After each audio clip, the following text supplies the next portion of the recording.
Selamat pagi, selamat bertemu dalam menu sarapan firman, makanan yang sesungguhnya bagi kita yang membuat hidup benar-benar hidup. Hari ini saya ingin membawakan topik tentang ibadah atau penyembahan. Saudara, begitu kita dengar kata ibadah, biasanya apa yang tergambar dalam pikiran kita? Orang-orang pergi ke gereja, melakukan kegiatan itu yang dinamakan ibadah, lalu pulang, selesailah ibadah. Bagaimana dengan kata penyembahan? Waktu kata penyembahan diperdengarkan, apa yang gambaran, apa yang ada di dalam pikiran kita? Biasanya menyanyi, musik, dengan posisi berdiri atau berlutut, mata dipejamkan, nah, itu adalah penyembahan. Saudara, kita sering lupa untuk mengecek, memeriksa konsep-konsep atau pemikiran atau pandangan-pandangan atau definisi-definisi yang saya percayai ini asalnya dari mana? Apakah benar dari Alkitab? Atau hanya dari tradisi? Dari apa yang kita lihat dari kecil, menurut budaya setempat, menurut kata orang, kita mau memastikan bahwa apapun yang konsep yang kita percayai, yang kita pikir itu benar. Coba kita cek lagi. Hari ini kita mau melihat firman Tuhan. Sebenarnya yang dimaksud ibadah itu apa? Karena sejauh yang saya amati dalam Perjanjian Baru, kata ibadah tidak secara khusus selalu dikaitkan dengan yang namanya jam, jadwal tertentu, dengan melakukan suatu kegiatan yang urut-urutannya tertentu. Saya tidak melihat itu di Alkitab.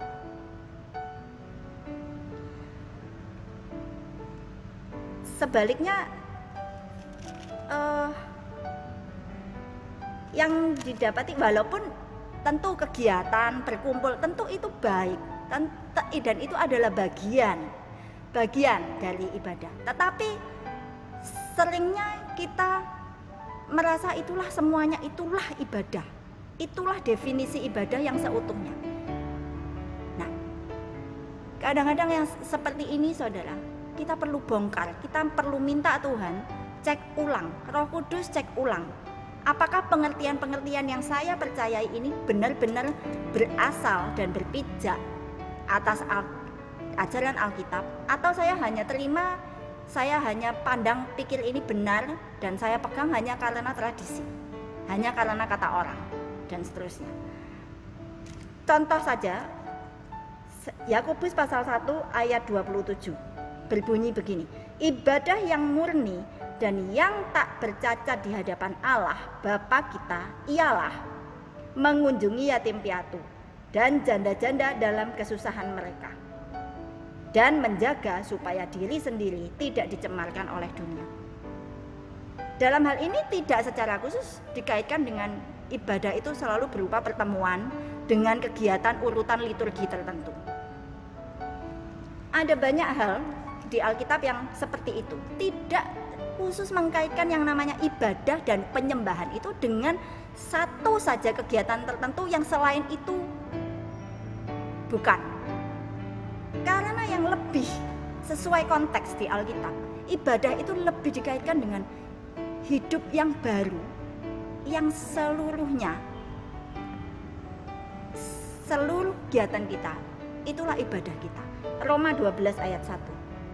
Karena itu saudara-saudara, demi kemurahan Allah aku menasehatkan kamu supaya kamu mempersembahkan tubuhmu sebagai persembahan yang hidup, yang kudus, berkenan kepada Allah. Itu adalah ibadahmu yang sejati. Nah, saudara, ibadah sejati ternyata tidak berkaitan atau dikaitkan secara khusus dengan jadwal tertentu, dengan tata cara tertentu, dengan alat-alat tertentu seperti harus ada musik dan sebagainya. Alkitab Perjanjian Baru tidak secara khusus menunjukkan itu, walaupun tentu saja itu bagian dari yang namanya ibadah. Nah, berkaitan dengan Roma 12 ayat 1, saya ingin kita bersarapan sama-sama dari Filipi 3 yang akan memperjelas apa yang kita makan, kita pelajari hari ini. Filipi 3 ayat 3. Karena kitalah orang-orang yang bersunat, yang beribadah oleh Roh Allah dan bermegah dalam Kristus Yesus dan tidak menaruh percaya pada hal-hal lahiriah. Apa yang kita petik dari sini? Ibadah menurut ayat ini artinya apa? Pertama, dia dimotori atau diinspirasi oleh Roh Allah. Ya, itu kita tidak bahas lebih panjang. Tetapi yang kedua, bermegah dalam Kristus Yesus dan tidak menaruh percaya pada hal-hal lahiriah. Ibadah atau terjemahan lain bilang penyembahan. Penyembahan yang betul, yang diinspirasi oleh Roh Allah, seperti yang Yesus bilang, penyembah-penyembah sejati adalah yang menyembah dalam roh dan kebenaran.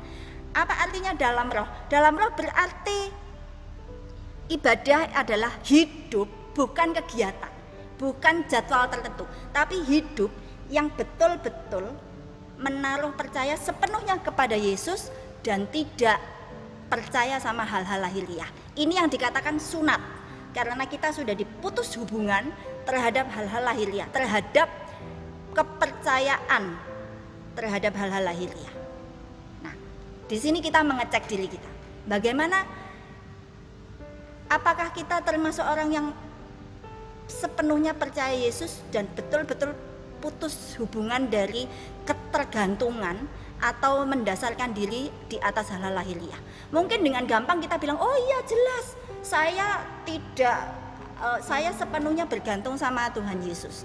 Saya tidak menaruh percaya sama kemampuan saya tidak menaruh percaya sama keuangan saya. Hidup saya adalah itu. Oke, bagus. Kita menyadari itu sebagai kebenaran.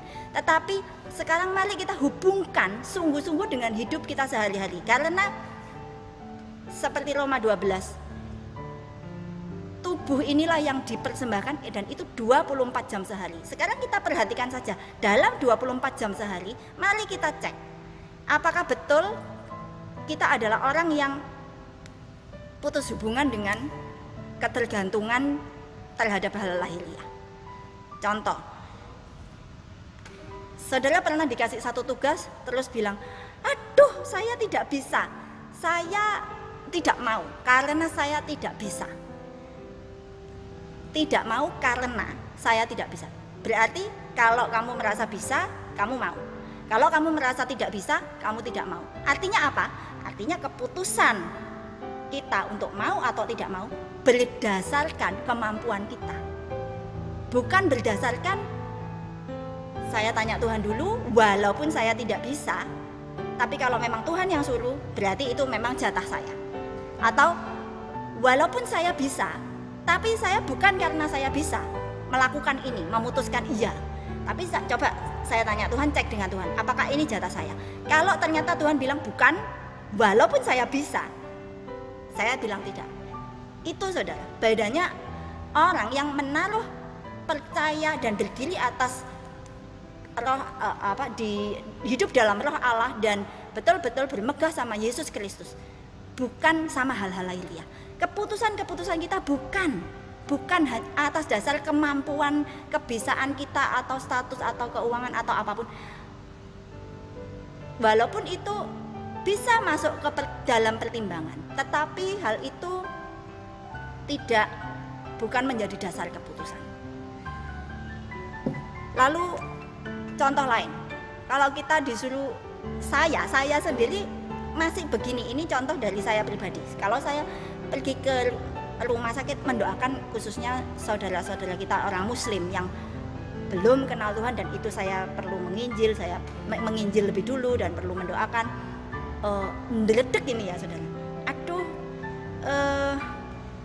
rasanya hari ini saya masih kacau, oh, tadi pagi belum baca Alkitab misalnya, lalu wah level iman saya masih. Nah, kalau itu mulai ada di dalam pikiran saya, berarti saya sedang menggantungkan diri. Sebenarnya saya sedang hidup berdasarkan level iman saya, bukan berdasarkan Yesus Kristus. Tapi level imanku hari ini lagi gimana? Naik turun itu beda. Nah, kalau saya sendiri cara mengatasinya kalau sudah seperti itu, saya buka Markus 16 yang bilang, Yesus bilang, orang-orang yang percaya kepadaku, mereka akan menumpangkan tangan atas orang sakit, mereka akan menginjak ular dan kalajengking, ya, dan orang sakit akan sembuh, dan pokoknya mereka tidak akan mendapat bahaya. Maksud saya bergantung sama firman-Nya Yesus, bukan sama level iman saya. Saudara, itu contoh saja. Itu jadi saya deklarasikan, lalu sampai saya yakin bahwa saya sedang bergantung sepenuhnya sama firman-Nya Yesus. Yesus yang bilang, Dia kasih kuasa, ya sudah, saya tinggal jalan lakukan. Hasil bukan urusan saya. Dan saya bukan bertindak berdasarkan level iman saya yang saya rasa hari itu. Ada banyak contoh seperti ini. Kalau kita teliti, pasti banyak yang sebenarnya kita tidak betul-betul hidup di dalam roh dan tidak betul-betul hidup memegahkan Yesus Kristus, tapi tetap memegahkan kemampuan lahiriah, walaupun yaitu tadi contohnya, enggak karena saya enggak mampu, enggak karena saya enggak mampu. Berarti kalau saya mampu, iya gitu kan. Berarti itu artinya ya sama. Itu sedang menaruh percaya, pede saya tergantung kemampuan saya. Kalau saya merasa mampu, saya pede, saya lakukan. Kalau saya merasa tidak mampu, saya tidak pede, tidak yakin dengan diri sendiri, saya tidak lakukan. Mari kita belajar berpindah dari orang-orang yang menaruh percaya sama hal-hal lahiriah, betul-betul berpindah, berpijak kepada kebenaran Yesus. Apa kata Yesus tentang saya, itu saja yang saya percaya, lainnya stop, lainnya saya tolak. Jadi itu saudara-saudara, nah kita mulai perhatikan kehidupan kita dari pagi sampai malam sebelum tidur, itu semua adalah ibadah. Perhatikan dan belajar kenali di bagian mana-mana kita masih sebenarnya bergantung sama kemampuan diri, walaupun dalam bentuk saya tidak mampu, saya tidak mempercaya karena saya tidak mampu, itu sama saja seperti kita sudah bahas tadi. Mari kita belajar kenali itu, dan dengan anugerah Tuhan kita mau minta sunat hati. Betul-betul Tuhan ajar saya untuk memutuskan bagaimana hidup dengan tindakan dari hidup yang betul-betul sudah putus hubungan dengan ketergantungan sama kemampuan lahiriah. Dan saya sepenuhnya berpijak atas Yesus, apa firman-Nya, apa yang Dia katakan, apa pendapatnya tentang saya, itu saja yang saya jadikan dasar memutuskan sesuatu. Sekian dan terima kasih, Tuhan memberkati.